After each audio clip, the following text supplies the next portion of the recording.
అందరికీ నమస్కారం. నేను మీ doctor Venugopal, consultant physician at Venu Vidya hospital Nalgonda.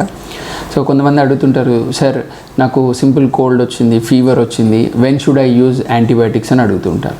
So antibiotics అనేవి మీ డాక్టర్ సజెస్ట్ చేయకుండా మీరు ఓవర్ ద కౌంటర్ ఎలాంటి యాంటీబయాటిక్స్ వాడకూడదు.